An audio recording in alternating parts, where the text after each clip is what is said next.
എടി അപ്പ അവരങ്ങനെ പറഞ്ഞു, നമ്മൾ അങ്ങനെ ചെയ്തു. ഇപ്പൊ ഇങ്ങനെ പറയുന്നു, നമ്മൾ ഇങ്ങനെ ചെയ്യുന്നു.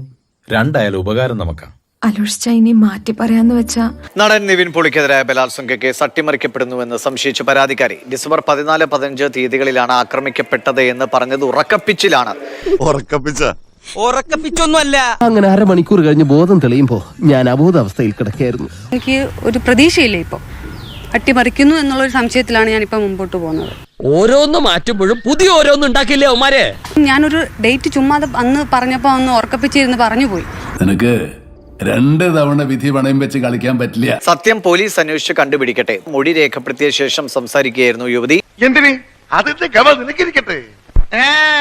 ആ ഗമ ആശാദന വെച്ചോ.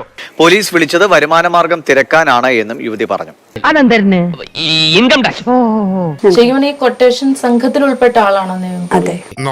കേൾക്കാൻ നല്ല രസമുണ്ട്. വിൻപോളിയും ഈ ബാക്കിയുള്ള ഈ പറഞ്ഞ 5 പേരും നമ്മളെ പീഡിപ്പിക്കുകയോ ചെയ്യുകയുണ്ടായി. നീ അങ്ങനെയല്ലല്ലോ നേരത്തെ പറഞ്ഞത്. എന്റെ മുഴുവൻ രേഖകളും ജാതകവും ഞങ്ങൾ പോലീസിന്റെ കയ്യിലുണ്ട്. വിശ്വാസമില്ല അല്ലേ? അന്ന് കൊടുത്ത പരാതിയിൽ മർദ്ദിച്ചു എന്നുള്ളത് മാത്രമായിരുന്നല്ലോ, പീഡനം എന്നൊരു കാര്യം പറഞ്ഞിരുന്നോ? കാരണം ഞാൻ അന്ന് കൊടുത്തപ്പോൾ ഞാൻ ആദ്യമായിട്ടാണ് ഒരു കംപ്ലൈന്റ് രജിസ്റ്റർ ചെയ്യാൻ പോകുന്നത്. അപ്പൊ എനിക്ക് നമുക്ക് നമ്മുടെ കഴിവുകളേ ഉള്ളൂ. കഴിവുണ്ടായിട്ട് മാത്രം കാര്യമില്ലടാ, കുറെയൊക്കെ ഭാഗ്യം കൂടി വേണം. എന്നെ ശാരീരികമായി ഉപദ്രവിച്ചു എന്ന് പറഞ്ഞതിനെ ഞാൻ ഉദ്ദേശിച്ചത് അങ്ങനെയാണ്. ഇത്രേ ഉള്ളൂ ഞങ്ങളുടെ ബുദ്ധി. മനസ്സിലായി. സംഭവം പൊളിഞ്ഞായിരുന്നു, നീ വെച്ചേരെ. നമ്മളുടെ വീട്ടില് എങ്ങനെയാണ് പുറത്തുനിന്ന് ഒരാൾക്ക് CCTV വെക്കാൻ വീടിനെന്ന് വെച്ചാൽ ഈ ചാവി നമ്മളെ നഷ്ടപ്പെടും. അപ്പം ഞങ്ങൾ ഒരു സ്ഥലത്ത് പുറത്തൊരു സ്ഥലത്താണ് ഈ ചാവി വെക്കുന്നത്.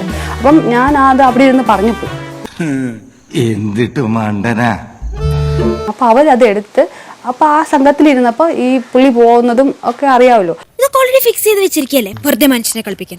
ഒത്ത കള്ളന്മാരാ. ഈ പുള്ളി എന്റെ വീട്ടിലോട്ട് പോയ സമയത്ത് ഞാൻ ചാവി വെച്ചേക്കുന്ന സ്ഥലത്തുനിന്ന് ഇവരുടെ ആള് വന്ന് ചാവി എടുത്ത് വീട് തുറന്ന് അപ്പം അതിൻ്റെ അകത്ത് കയറി വെക്കുകയായിരുന്നു. ഞങ്ങൾ കൊള്ളാം, നന്നായിട്ടുണ്ട്, നല്ല കോൺസെപ്റ്റ്. എന്തായാലും നല്ല ക്രിയേറ്റീവ് ഐഡിയ.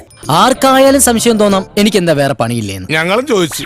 അപ്പോൾ ഒരു ക്യാമറ വെക്കുകയും ഇവരെ കൺട്രോളിലായി എൻ്റെ ഹസ്ബൻഡും മോനും. ഇതെന്നെ അവിടെ ഇരുത്തി അവർ കാണിച്ചു തന്നു. നീ നിർത്തിക്കോ, സഹിക്കുന്നതിനൊക്കെ ഒരു പരിധിയുണ്ട്.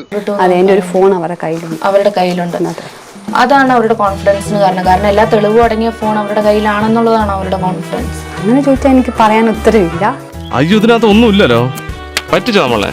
ഇത് വെറും കാര്യമാണതാ. വല്ല പണി എടുത്ത് ജീവിക്കാൻ മേലെ. ഞാൻ അപ്പോഴും പറയാറുണ്ട്, ഇപ്പോഴും പറയുന്നു, ഒന്നും അവസാനിച്ചിട്ടില്ല. ഇത് ലോകത്തിന്റെ ചരിത്രമറിയാത്തവരുടെ വ്യാമോഹം മാത്രമാണ് എല്ലാം അവസാനിച്ചു വന്നത്.